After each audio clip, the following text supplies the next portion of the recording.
Hello my dear students, मैं प्रियांक भट्ट आपका स्वागत करता हूं प्रियांक भट्ट मैथ्स में। तो कैसे हैं आप सब? आई होप आप सब बहुत अच्छे हैं और बहुत अच्छे से पढ़ाई कर रहे हैं। तो इसी के लिए मैंने एक सीरीज स्टार्ट की है जो कि क्लास 11th की मैथ्स की सीरीज है।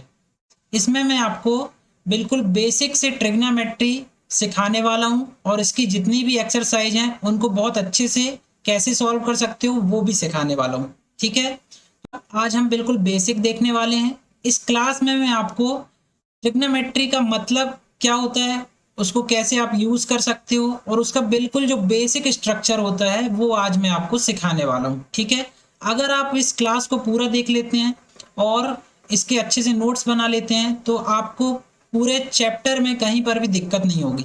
ठीक है, क्योंकि इस चैप्टर का जो बेस है वो मैं आज की क्लास में आपको सिखाने वाला हूँ। तो चलिए इस क्लास को हम आज शुरू करते हैं। आज ये हमारा पार्ट 1 होगा। इसके बाद नेक्स्ट आगे के भी पार्ट आपको देखने मिलेंगे, उसमें हम एक्सरसाइज भी सॉल्व करेंगे। ठीक है, तो चलिए आज हम बेसिक देखने वाले हैं, तो उसी सीरीज का आज हमारा पार्ट 1 है। तो चलिए शुरू करते हैं। देखिए स्टूडेंट्स, ट्रिग्नोमेट्री इंग्लिश में बोलते हैं ट्रिग्नोमेट्री और हिंदी में बोलते हैं त्रिकोणमिति। ठीक है, इसका पहले आप मतलब समझ लीजिए क्या होता है, मीनिंग देख लीजिए। देखिए ट्राइगन, ये ट्राइगन का क्या मतलब होता है? ट्राइगन का मीनिंग होता है थ्री साइड्स और एंगल। ठीक है, तो इसको अपन ट्राइंगल पढ़ते हैं, है ना। ये ट्राइगन का एक्चुअली में जो मीनिंग है वो है ट्राइंगल। ठीक, और मेट्री का मतलब क्या होता है? मेजरमेंट। मतलब ट्राइंगल का क्या करना? मेजरमेंट करना। ठीक है, तो वही क्या कहलाती है? ट्रिग्नोमेट्री कहलाती है। ठीक, ये जो ट्राइगन वर्ड है और ये मेट्री वर्ड है, ये ग्रीक लेटर्स हैं। कौन से लेटर्स हैं ये? Greek letters. ठीक है, एक देश है ग्रीस, उसी की एक भाषा होती है ग्रीक भाषा। ठीक है, तो उस भाषा में बहुत ज्यादा ही शब्द होते हैं।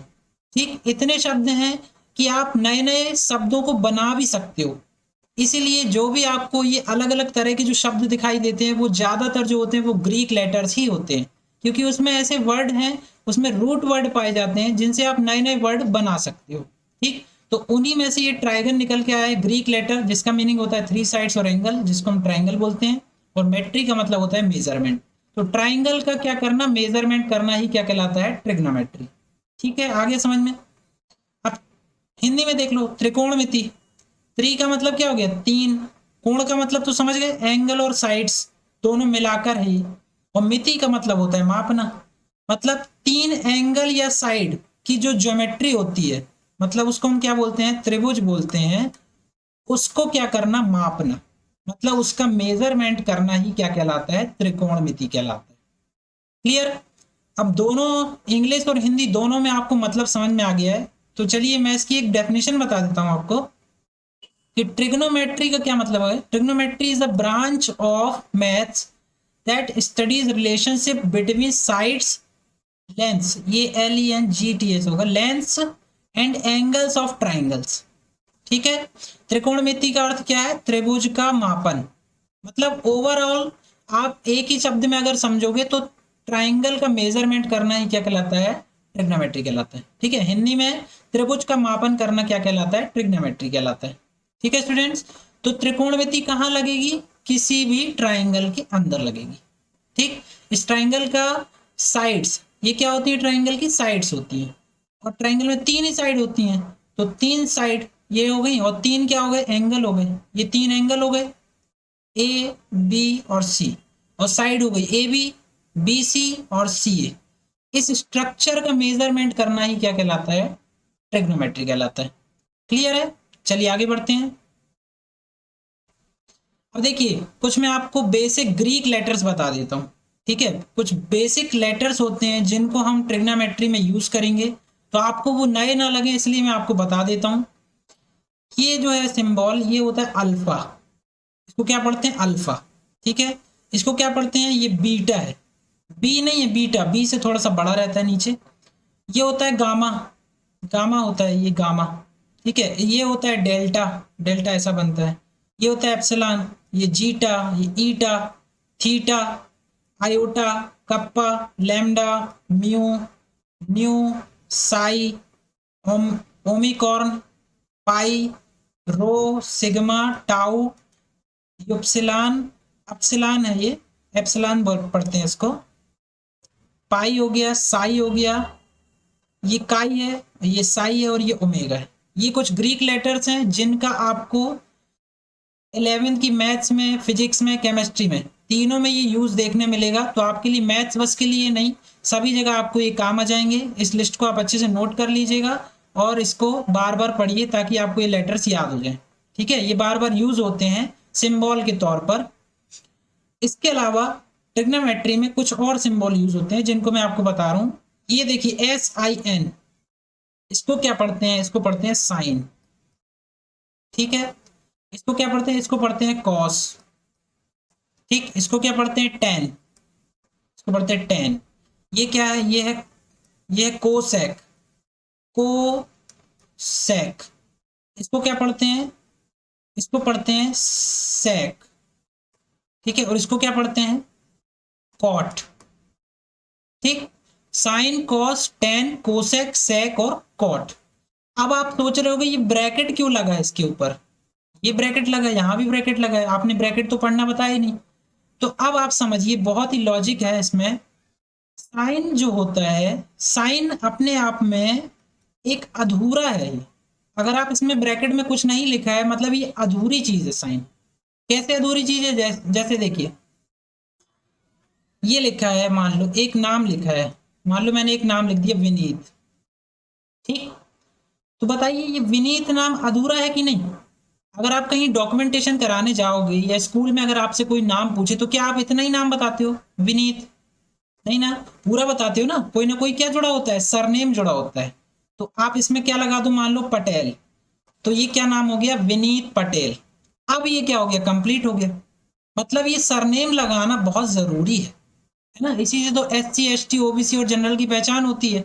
तो वैसे ही जो साइन है वो एक नाम हो गया। अब ये जो ब्रैकेट है ये इसका क्या हो गया? ये सरनेम हो गया इसका। क्या है ये? सरनेम। तो जैसे वहां सरनेम क्या होती है? जाति होती है, वैसे ही यहाँ सरनेम ब्रैकेट में क्या आता है? यहाँ आता है एंगल। क्या आता है? एंगल। एंगल को मेजर किस में करते हैं? डिग्री में। 0 degree, 1 degree, 1 degree, 2 degree, 3 degree, ऐसे करके 90 डिग्री, है ना, 180 डिग्री। मतलब साइन अगर आपने लिख दिया तो साइन बस लिखने से काम नहीं चलेगा, ये समझ में नहीं आएगा क्या चीज है। साइन के साथ आपको क्या लिखना है? एक एंगल लिखना है, साइन 90 डिग्री। अब ये कंप्लीट हो गया। तो ब्रैकेट के अंदर क्या आएगा? एंगल। ठीक है, अब समझ गए आप? तो ये हो गया साइन 90, वैसे कॉस 90, टेन 90, ऐसे करके आपको पूरा अगर लिखना है तो यहाँ डिग्री भी आपको शो करना पड़ेगा, साइन 90 डिग्री। ठीक है, तो जब हमको ये डिग्री पता नहीं होती है तो हम इन लेटर्स का यूज करते हैं, अल्फा, बीटा, गामा। तो साइन अल्फा जब आपको एंगल ना पता हो, कॉस अल्फा, है ना, टेन अल्फा, ये भी अपने आप में एक कंप्लीट वैल्यू है, लेकिन अल्फा की जगह आपको कुछ ना कुछ एंगल की वैल्यू रखना पड़ेगा इन टर्म्स ऑफ डिग्री। ठीक है, अब आगे समझ में। तो साइन, कॉस, टेन, कोसेक, सेक और कॉट। ठीक, ये ग्रीक लेटर्स हैं, इनमें एंगल लगा दिया जाता है तो ये परफेक्ट वैल्यूज हो जाती हैं। इनका हम आगे यूज करेंगे, ये बेसिक है इसलिए मैं आपको समझा रहा हूं। ठीक है, चलिए आगे बढ़ते हैं। अब देखिए, त्रिकोणमिति को हम काय में यूज कर रहे हैं? In right angle triangle. ठीक, आप एक बात समझ लीजिए, त्रिकोणमिति जो होती है वो जरूरी नहीं कि सिर्फ राइट एंगल ट्राइंगल में ही लगे, वो इसके अलावा भी जो त्रिभुज होते हैं, ट्राइंगल होते हैं, उनमें भी अप्लाइड हो जाती है। ठीक, लेकिन जो ज्यादातर ट्रिग्नोमेट्री का यूज होता है वो राइट एंगल ट्राइंगल में ही होता है। ठीक है, राइट एंगल ट्राइंगल में ज्यादातर ट्रिग्नोमेट्री के कॉन्सेप्ट निकलते हैं, इसलिए आपके सिलेबस में राइट एंगल ट्राइंगल के लिए ट्रिग्नोमेट्री रखी गई है। ठीक है, चलिए अब राइट एंगल ट्राइंगल कैसे बनेगा? आप ये देख रहे हो, ये क्या चीज है? ये है, ये क्या है? मीनार है ये क्या है? ये मीनार। कौन सी मीनार है ये है बुर्ज खलीफा। अगर आपने नेट में देखा होगा तो ये कौन सी टावर है? बुर्ज खलीफा है ये। ठीक है, ये स्ट्रेट देखिए, स्ट्रेट खड़ा हुआ है, ये स्ट्रेट है ना। अब एक व्यक्ति है जो घूमने जाता है इधर पर, बुर्ज खलीफा। ठीक है, और वो यहां पर खड़े होके, कुछ डिस्टेंस पर खड़े होके इस बुर्ज खलीफा के सीधे क्या देखता है? इस हाइट को देखता है। ठीक है। और इसकी ये वर्टिकल जो डिस्टेंस है वो भी कुछ दूरी पर स्थित होती है, ठीक। और यहां से ये ऊपर देख रहा है इसके हेड को, और नीचे से भी कुछ डिस्टेंस पर खड़ा हुआ है ना। मतलब ये देखिए, ये अगर आप इसको नाम दे दो ए, इसको नाम दे दो पॉइंट को बी, और इसको नाम दे दो सी, तो यहां पर आप देख रहे हो ये कैसा एंगल बन रहा है, ये 90 डिग्री का एंगल बन रहा है, ठीक है। इसका मतलब ए बी सी ये कैसा ट्राइंगल हो गया, ट्राइंगल ए बी सी कौन सा ट्राइंगल हो गया, राइट एंगल ट्राइंगल। कौन सा ट्राइंगल हो गया, समकोण त्रिभुज हो गया, ठीक है। अगर आपको, आप यहां से देख रहे हो, इसका मतलब आप इसके जो वर्टिकल जो पोजीशन है और इसका जो हेड पोजीशन है उसके साथ आप क्या कर रहे हो, एक एंगल बना रहे हो। देखो ये एंगल बन रहा है ना, ये एंगल बन रहा है, तो इसी एंगल को मैं क्या नाम दे देता हूँ, थीटा नाम दे देता हूँ, ठीक है। इस एंगल को मैंने क्या नाम दे दिया, थीटा नाम दे दिया।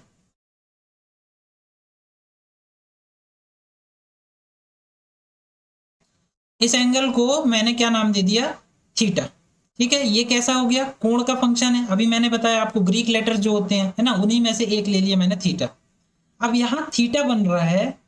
अगर आपको कोई बोल दे कि इस मीनार की क्या बताओ, हाइट बताओ, तो आप इस थीटा की हेल्प से इस मीनार की हाइट निकाल सकते हो, ठीक है। अब कैसे निकाल सकते हो, देखिए, इसी को आप बेसिक मानो, और इसी से मैं आपको कुछ फॉर्मूले जनरेट होते हैं वो बता रहा हूं, ठीक। देखिए सबसे पहले ये जो 90 डिग्री होता है, ठीक, इस 90 के जो सामने की जो साइड होती है उसको बोलते हैं हाइपोटेनियस। हिंदी में क्या बोलते हैं, कर्ण। इंग्लिश में क्या बोलते हैं, हाइपोटेनियस, ठीक है।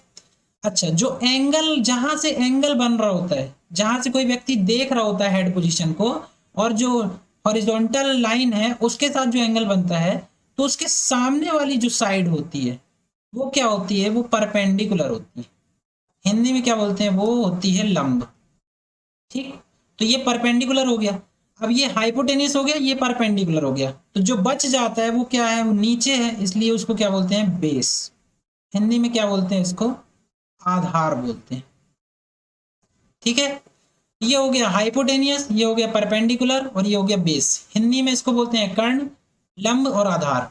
इसमें नोट करने वाली बात ये होती है कि राइट एंगल ट्राइंगल में जो ये सबसे बड़ी साइड होती है, लॉन्गेस्ट जो साइड होती है वो कौन सी होती है, वो हाइपोटेनियस होती है, ठीक है। अब देखिए, अब मैं आपको बताता हूं, ये जो थीटा यहां पर बन रहा है, ठीक, इससे हम 6 तरह की वैल्यूज निकालेंगे। कितने तरह की, 6 तरह की। पहला साइन थीटा, दूसरा कॉस थीटा, तीसरा टेन थीटा, ठीक है। ये थीटा बन गया। अभी मैंने बताया साइन के साथ अगर थीटा लगा दो तो परफेक्ट वैल्यू हो जाएगी, साइन थीटा, कॉस थीटा और टेन थीटा, ठीक है। और इसकी वैल्यूज कैसे निकाली जाती है, देखिए इसके लिए मैं आपको एक शॉर्ट ट्रिक बताता हूँ, ठीक है। और ये जो ट्रिक है ये पूरा ट्रिग्नोमेट्री का बेसिक है, या आप बोलना चाहिए क्या बोल कि ये जो ट्रिग्नोमेट्री का जो आधार है, सबसे महत्वपूर्ण आधार जो होता है वो यही फॉर्मूला होता है, ठीक। तो इसको देखिए आप कैसे समझेंगे। ये फॉर्मूला आपके सामने लिखा हुआ है, ये क्या है, P B P H H B. बोले सर इससे तो समझ में नहीं आ रहा ये क्या चीज है, तो यहां से समझिए क्या है ये एक क्या है, एक ट्रिक के माध्यम से लिखा गया है ये। इसको मैं आपको बता देता हूं, इसका शॉर्ट ट्रिक क्या है। इसको आपको याद रखना है, कैसे याद रखना है, ये ट्रिक है, देखिए, पंडित बद्री प्रसाद हर हर भोले। क्या ट्रिक है, पंडित बद्री प्रसाद हर हर भोले।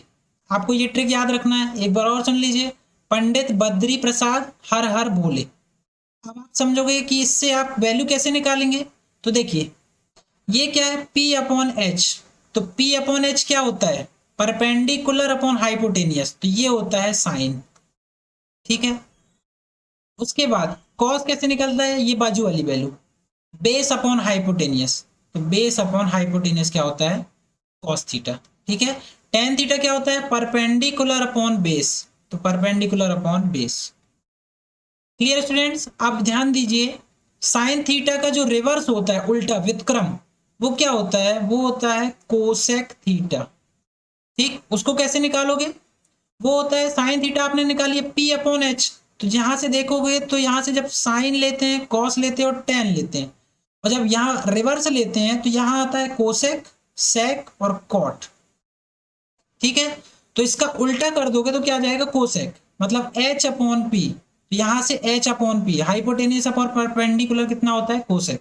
ठीक है, कॉस का उल्टा क्या होता है, सेक थीटा, तो इसको उल्टा कर दो, एच अपॉन बी क्या होता है, sec theta, H upon B, है ना। और टेन का उल्टा क्या होता है, रिवर्स कॉट थीटा, तो इसको रिवर्स करोगे तो यहां से भी रिवर्स कर सकते हो, बी अपॉन पी, मतलब बेस अपॉन परपेंडिकुलर। ठीक है, तो आप ये याद रखिए, ये बहुत महत्वपूर्ण है, पंडित बद्री प्रसाद हर हर भोले, ये याद रखिए, तो आपको ये सारे फॉर्मूले आपको अच्छे आसानी से याद हो जाएंगे। ठीक है, अब यहाँ पर आपको कई बार इन तीनों की वैल्यू दे दी जाती है। ठीक है, और आपसे इन सारी वैल्यूज को पूछा जाता है कि साइन थीटा क्या होगा, कॉस थीटा क्या होगा, है ना, कोसेक क्या होगा, सेक क्या होगा। ठीक, आ गया समझ में। अब ये मैंने इंग्लिश मीडियम वाले बच्चों के लिए बताया। ठीक है, हिंदी मीडियम के लिए भी मैं ट्रिक बता देता हूँ। देखिए, हिंदी मीडियम वालों के लिए ट्रिक क्या होती है, ये ट्रिक है, हिंदी मीडियम वालों के लिए ये ट्रिक होती है, लाल बटे कक्का। क्या है ट्रिक, लाल, एल ए एल, लाल बटे कक्का, के ए, लाल बटे कक्का। अब इसको कैसे सॉल्व करोगे, तो ये साइन थीटा, ये कॉस थीटा, है ना, और ये टेन थीटा, इसका उल्टा कर दोगे तो क्या आ जाएगा, कोसेक, सेक और कॉट। मतलब अगर साइन थीटा निकालना है आपको, साइन थीटा निकालना है, तो चलिए इसको छोड़िए, यहां लिख देता हूं, साइन थीटा अगर आपको निकालना है तो क्या आएगा, लंब बटे कर्ण, मतलब एल अपॉन के। ठीक, कॉस थीटा क्या निकालोगे, आधार बटे कर्ण, तो हिंदी में आधार बटे कर्ण। टेन थीटा क्या आएगा, लंब बटे आधार, तो एल अपॉन ए। वैसे यहां पर कोसेक थीटा क्या आएगा, देखो कोसेक कर्ण बटे लंब, उल्टा हो जाएगा, तो कर्ण बटे लंब। और सेक थीटा क्या हो जाएगा, कर्ण बटे आधार, ये कर्ण बटे आधार। और कॉट थीटा क्या हो जाएगा, आधार बटे लंब, मतलब टेन का उल्टा हो जाएगा। ठीक है, आगे समझ में। इस तरह से आपको ये 6 ट्रिग्नोमेट्री के जो रेशियो हैं, इनका फॉर्मूला मैंने आपको याद करा दिया हूं। आप इसको बार बार रिवाइज करिए ताकि आपके दिमाग में बैठ जाए। ठीक है, आगे समझ में, चलिए आगे बढ़ते हैं। अब देखिए, बेसिक फार्मूले बता रहे हैं, बेसिक फार्मूले आपको अलग से मैंने यहाँ पर बना दिया हूँ। तो sine theta perpendicular upon hypotenuse, cos theta base upon hypotenuse, tan theta perpendicular upon base. दोनों ही फॉर्म में लिखा है, हिंदी और इंग्लिश मीडियम के दोनों ही बच्चों को समझ में आ जाएगा ये, और ट्रिक भी मैंने आपको बता दी। अब फॉर्मूला ये है, देखिए sign theta into cosec theta बराबर 1। अब ये कैसे हो रहा है, देखिए साइन थीटा की वैल्यू देखो, परपेंडिकुलर अपॉन हाइपोटेनियस, है ना, कोसेक थीटा, ये बीच में डॉट लगा है मतलब इनटू है, कोसेक थीटा क्या है, कर्ण हाइपोटेनियस अपॉन परपेंडिकुलर, ये दोनों देखिए कैंसिल हो रहे हैं, क्या आ रहा है, 1 आ रहा है, मतलब sine theta into cosec theta क्या होता है, 1। सेम वैसे ही कर लो, cos cos theta into sec theta, cos theta क्या है, बी अपॉन एच, और इंटू करोगे सेक थीटा मतलब एच अपॉन बी, ये भी कैंसिल हो जाएगा, तो कितना आएगा, 1 आ रहा है। सेम ऐसे ही टेन थीटा करोगे तो क्या आएगा, परपेंडिकुलर अपॉन बेस, और यहाँ करोगे तो क्या आएगा, बेस अपॉन परपेंडिकुलर, ये कैंसिल हो जाएंगे ऊपर नीचे, कितना जाएगा, 1। मतलब आपको ये बेसिक फॉर्मूले भी याद रखना है कि sine theta into cosec theta बराबर 1 होता है, sec cos theta into sec theta 1 होता है, tan theta into cot theta 1 होता है। अब इसी में से देखिए एक फॉर्मूला और निकलता है, जैसे आपको साइन थीटा निकालना है, ठीक, तो यहाँ इंटू में कोसेक, तो कोसेक को अगर आप यहाँ लाओगे तो इंटू से काय में आ जाएगा, डिवाइड में, मतलब साइन थीटा का उल्टा क्या होता है, 1 अपॉन कोसेक थीटा। ठीक है, कॉस का निकालना चाहोगे फॉर्मूला सेक के टर्म में तो क्या आएगा, 1 अपॉन सेक थीटा, है ना, तभी यहां ले जाओगे तो 1 हो जाएगा। और टेन थीटा का अगर निकालोगे तो क्या आएगा, 1 अपॉन कॉट थीटा।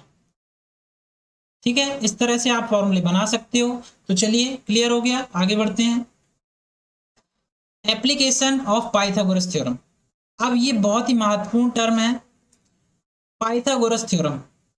ये पाइथागोरस एक वैज्ञानिक का नाम है, इन्होंने एक थ्योरम दिया था जो कि मैं आपको यहाँ पर बता रहा हूँ। पाइथागोरस का थ्योरम क्या है, देखिए पाइथागोरस का थ्योरम सबसे पहले तो आप याद रखो कि ये राइट एंगल ट्राइंगल में लगता है।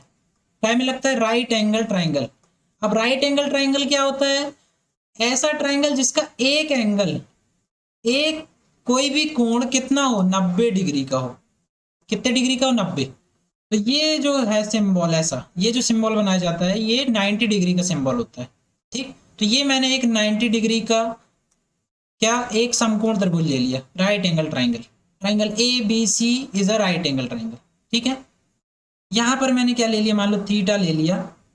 तो अभी आप थीटा नहीं भी लोगे तो कोई दिक्कत नहीं है, क्योंकि हम पाइथागोरस थ्योरम देख रहे हैं। तो ये हो गया परपेंडिकुलर, ये हो गया बेस, ठीक है, और ये हो गया हाइपोटेनियस, ठीक।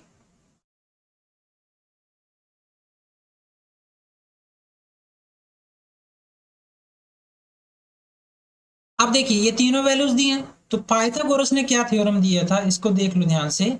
इसने दिया था theorem H square is equal to P square plus B square.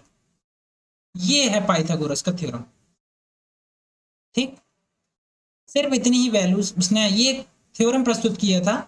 तो इसके अकॉर्डिंग क्या होता है, एच स्क्वायर हाइपोटेनस का square is equal to perpendicular का स्क्वायर प्लस बेस का स्क्वायर। मतलब कर्ण का वर्ग बराबर क्या होता है, लंब का वर्ग प्लस आधार का वर्ग, है ना। क्या फॉर्मूला होता है, कर्ण का वर्ग बराबर क्या आ जाएगा, लंब का वर्ग प्लस आधार का वर्ग। ये हम क्यों देख रहे हैं, देखिए मैं बताता हूं। मान लो आपको दिया है कि साइन थीटा बराबर 3/5 और पूछ रहा है आपसे कॉस थीटा, बताइए कितना आएगा। तो कैसे निकालोगे, साइन थीटा दिया है क्या 3/5, हमको कॉस थीटा निकालना है। तो साइन थीटा का आप फॉर्मूला जानते हैं क्या होता है ना, क्या होता है, लंब बटे कर्ण होता है। मतलब क्या होता है, परपेंडिकुलर अपॉन क्या होता है, हाइपोटेनियस।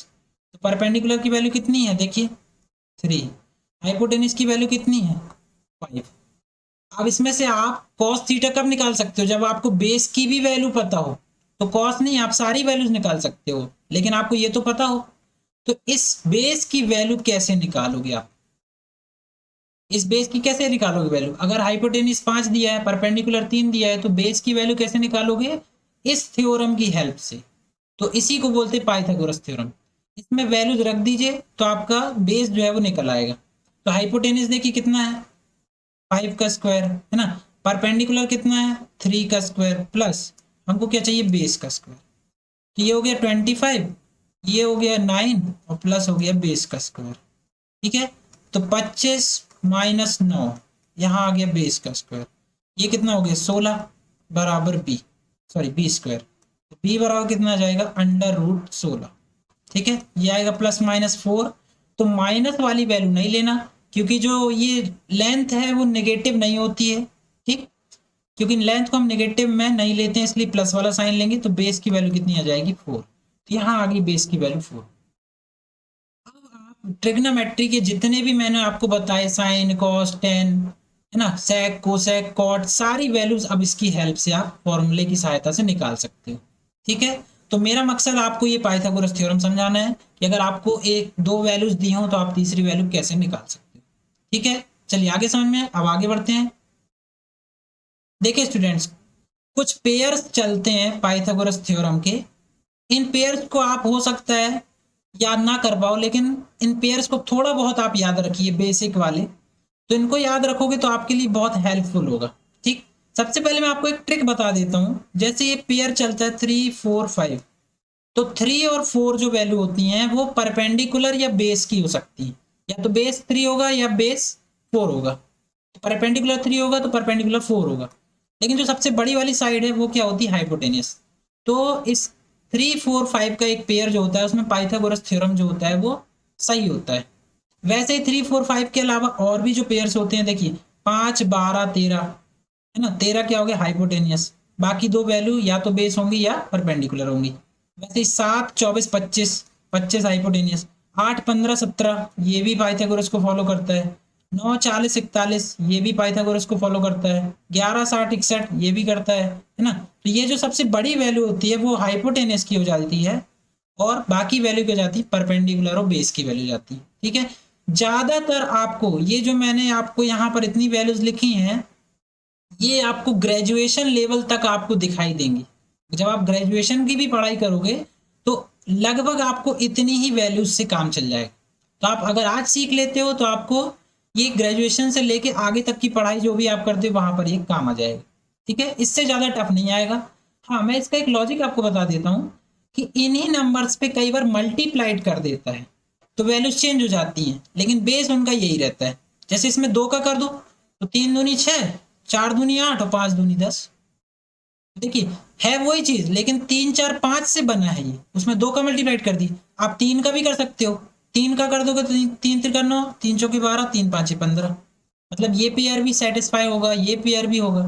तो किसी में भी आप मल्टीप्लाइड किसी भी नंबर का कर सकते हो तो वो नया पेयर बन जाएगा। लेकिन ये यूनिक पेयर्स है, ठीक है, ये आपस में यूनिक है, इनमें मल्टीप्लाइड हो सकता है। जैसे इसमें कर दो 2 का, 5 दूनी 10, 12 दूनी 24 और 13 दूनी 26, तो ये एक नया पेयर बन गया। लेकिन इसका बेसिक क्या है, 5 12 एंड 30। ठीक है, चलिए ये पेयर्स को आप याद कर लीजिए, पूरे ट्रिग्नोमेट्री के चैप्टर में आपको काम आएगा। अब आगे बढ़ते हैं, बेसिक फॉर्मूले देखिए। अब कुछ बेसिक फॉर्मूले मैं आपको बता रहा हूं, ठीक है। आपने ये फॉर्मूला याद कर लिया है, पंडित बद्री प्रसाद हर हर भोले, ये हो गया। यहां से साइन, यहां से कॉस, ये साइन हो गया, ये कॉस हो गया, ये टेन हो गया, ये हो गया क्या, कोसेक सेक और कॉट। ठीक, अब आपने ये फॉर्मूला याद कर लिया।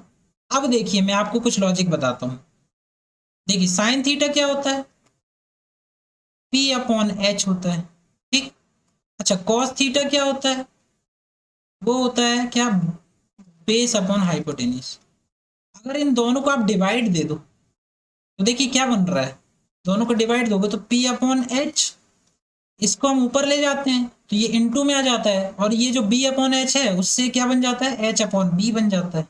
तो एच से एच कट गया, मतलब साइन थीटा बटे कॉस थीटा क्या हो गया, पी अपॉन बी। और पी अपॉन बी देखिए क्या है, वो टेन थीटा होता है। ठीक, आगे समझ में। तो साइन थीटा बटे कॉस थीटा क्या होता है, टेन थीटा। उसी टाइप से कॉस थीटा बटे साइन थीटा क्या होता है, कॉट थीटा। इसको आप सॉल्व करके देखिएगा अपनी कॉपी में, ये फॉर्मूला हो गया। मतलब साइन बटे कॉस टेन और कॉस बटे साइन क्या होता है, कॉट।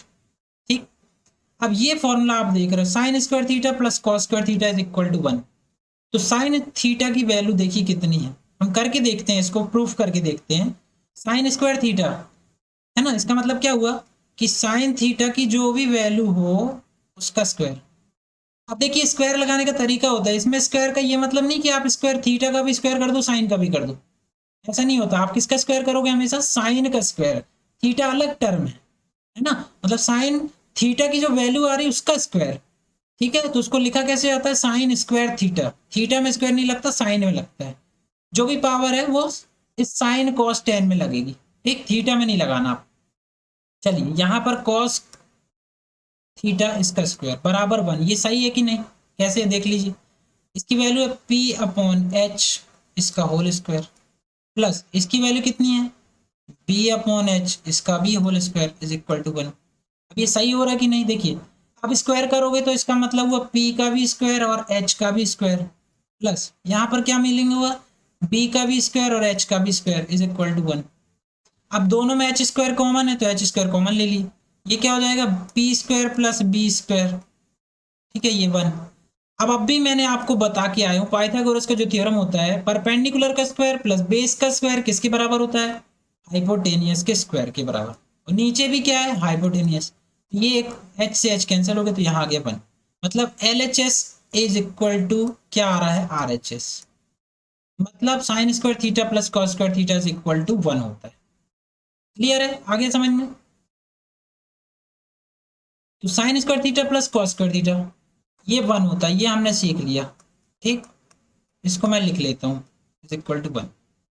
अब मैं आपसे कहता हूं दोनों साइड, दोनों पक्षों में, both side sign square theta का क्या दे दो, भाग दे दो, भाग दे दो। तो क्या आ जाएगा, sine square theta upon sine square theta, है ना, प्लस यहां भाग दोगे तो cos square theta upon sine square theta is equal to 1 upon क्या हो जाएगा, साइन स्क्वायर थीटा। साइन से साइन देखिए कट गया, कितना बचा 1, प्लस कॉस अपॉन साइन क्या होता है, देखिए कॉस अपॉन साइन क्या होता है, कॉट, लेकिन स्क्वायर लगा है तो यह क्या आ जाएगा, cot square theta. Cos upon sine क्या हो जाएगा, कॉट, और स्क्वायर लगा है तो square, 1 plus cot square theta. अभी मैंने बताया 1 अपॉन साइन क्या होता है, अभी मैंने आपको बता के आया हूँ 1 अपॉन साइन जो होता है या 1 अपॉन कोसेक जो होता है वो क्या होता है, 1 अपॉन साइन करोगे तो कोसेक और 1 अपॉन कोसेक करोगे तो साइन। मतलब साइन का वन व्युत्क्रम करेंगे तो कोसेक आएगा और कोसेक का व्युत्क्रम करेंगे तो साइन आएगा। तो 1/sin² थीटा क्या होता है? कोसेक² थीटा। तो ये फॉर्मूला इसी से ड्राइव होता है। ये देखिए आपको क्या दिख रहा है, ये वाला दिख रहा है ना, 1 + cot² theta is equal to cosec theta. Clear है? सेम ये वाला जो फॉर्मूला है ये भी इससे निकलता है। अभी मैंने sin² थीटा का भाग दिया हूं, अब आप cos² थीटा का भाग देना और फिर इसको ड्राइव करना आ जाएगा। ठीक है, फिर भी आपको अगर कोई दिक्कत आती है तो आप कमेंट करके मुझसे पूछ सकते हैं। ठीक, तो ये कुछ बेसिक फॉर्मूले हैं, ये आपको याद रखना है। क्लियर हो गया? चलिए आगे बढ़ते हैं। चलिए देखिए स्टूडेंट्स, ये जो टेबल आपको दिख रही है, ये टेबल, ये एंगल्स की टेबल है। ठीक है, ये टेबल आपको बहुत अच्छे से याद रखना है। ठीक, और आपको इतनी भी याद नहीं रखना है, सिर्फ 90 तक की आपको टेबल याद रखना है, 90 तक की। ठीक है, कहां तक की टेबल याद रखना है? सिर्फ 90। 0 डिग्री, 30 डिग्री, 45 डिग्री, 60 डिग्री और 90 डिग्री। ये क्या चीज है, ये क्या बता रहा हूं मैं? देखिए, मान लो आपको सवाल आ जाता है एग्जाम में, sin 30 into cos 30 into tan 45 degree, इसकी वैल्यू बताइए। अगर आपको एग्जाम में ये क्वेश्चन आ गया तो क्या करोगे आप? sin 30 into cos 30 degree into tan 45 degree, या इसकी जगह अगर रेडियन में लिख दें, sin π/6 इंटू cos π/6, है ना, इंटू tan π/4। अगर आपको ऐसा कोई सवाल आ जाए तो आप कैसे सॉल्व करोगे? ठीक है, तो ये इसी तरह के सवालों का ये बेसिक है, ये टेबल। अगर आपको ये टेबल समझ में आ गई एक बार तो आप बहुत आसानी से इस तरह के क्वेश्चन कर लोगे। तो आगे जो चैप्टर की एक्सरसाइज है उसमें इस तरह के क्वेश्चन दिए हुए हैं, इसलिए मैं आज आपको ये टेबल बहुत अच्छे से समझा दे रहा हूँ, तो आप इसको बहुत अच्छे से समझ लो ताकि आपको इन सवालों में कोई दिक्कत ना हो। ठीक, अब सबसे पहले कोण जो होता है उसको दो तरह की वैल्यूज में हम बदल सकते हैं। पहली कौन सी? देखिए, एंगल्स की दो यूनिट होती हैं, इन डिग्रीज, यहां पर दिख रहा ना, इन डिग्रीज, पहली डिग्री में और दूसरी क्या लिखिए? Angles in radiance. अच्छा, ये कलर विजिबल नहीं है तो मैं इसको चेंज कर लेता हूं, देखिए अब सही दिखेगा।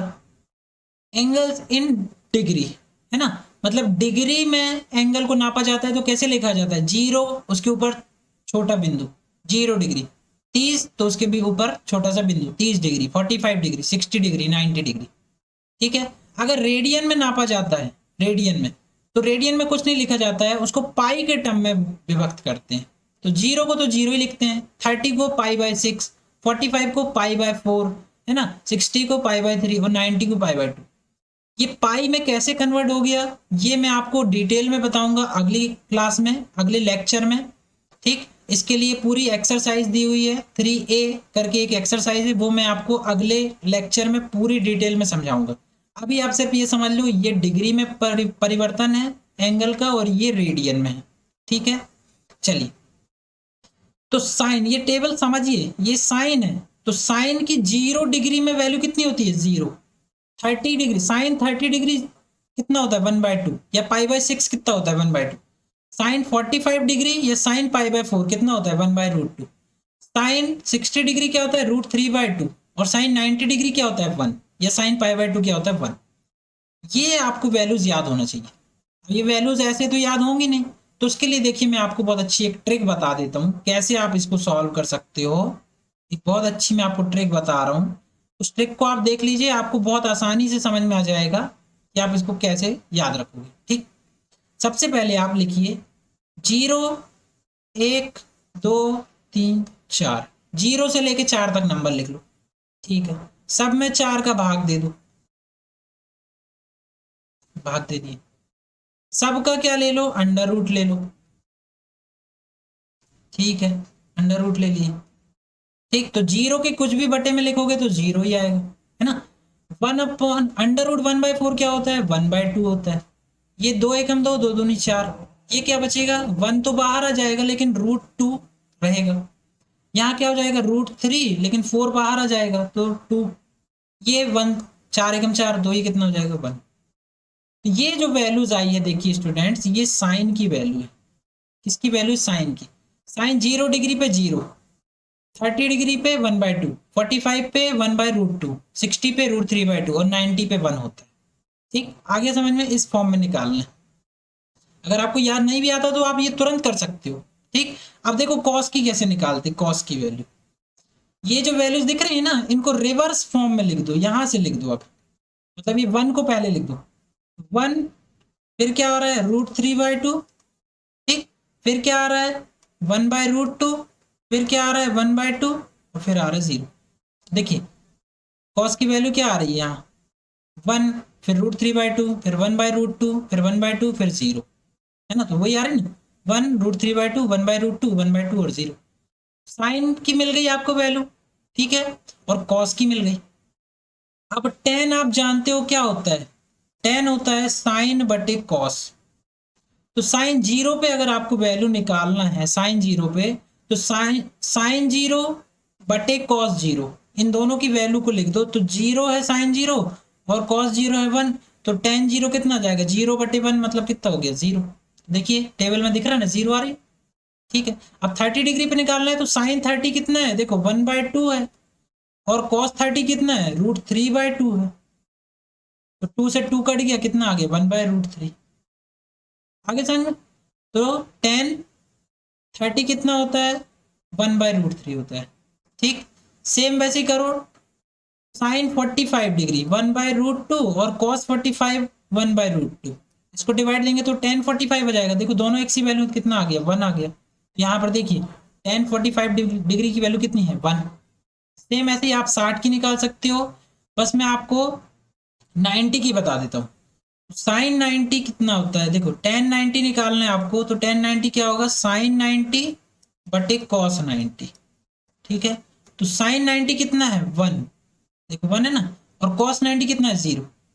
तो जब भी आपको किसी भी संख्या के बटे में 0 दिख जाए तो उसका आंसर होता है इनफाइनाइट। ये इनफाइनाइट का सिंबल है, लेटा हुआ 8, इकाई का सिंबल है इनफाइनाइट का। इनफाइनाइट का मीनिंग जो होता है वो होता है नॉट डिफाइन, मतलब आप उसको डिफाइन नहीं कर सकते, परिभाषित नहीं कर सकते, बता नहीं सकते कि इसका आंसर क्या आएगा। ठीक है, तो 1/0 जब भी किसी भी नंबर के बटे में 0 आए, जरूरी नहीं कि 1 ही हो, 4 5 भी, जो भी हो सकता है, लेकिन बटे में 0 है तो वो क्या होता है इनफाइनाइट होता है। इनफाइनाइट का सिंबल ये है, उसको हम या तो नॉट डिफाइन लिख सकते हैं या फिर क्या लिख सकते हैं, इनफाइनाइट लिख सकते हैं। ठीक है, तो देखिए यहाँ पर टेन 90 की वैल्यू कितनी दिख रही है आपको, नॉट डिफाइन, इसका मतलब 1/0 आ रही है, जिसको आप लिख सकते हो इनफाइनाइट। ठीक है, तो आगे समझ में, साइन की समझ में आ गई वैल्यू कैसे निकालना है, कॉस की आ गई, टेन की आ गई, बस यही तो बेसिक है, बस इतना ही आपको पता होना चाहिए। ठीक, अब मैं आपको बता रहा हूं जो, वो आप ध्यान से देखो। देखो साइन जो होता है, साइन जीरो की अगर आपको वैल्यू पता है तो आप कोसेक जीरो की वैल्यू निकाल सकते हो, है ना। कैसे, क्योंकि साइन थीटा क्या होता है, साइन थीटा बराबर 1/कोसेक थीटा।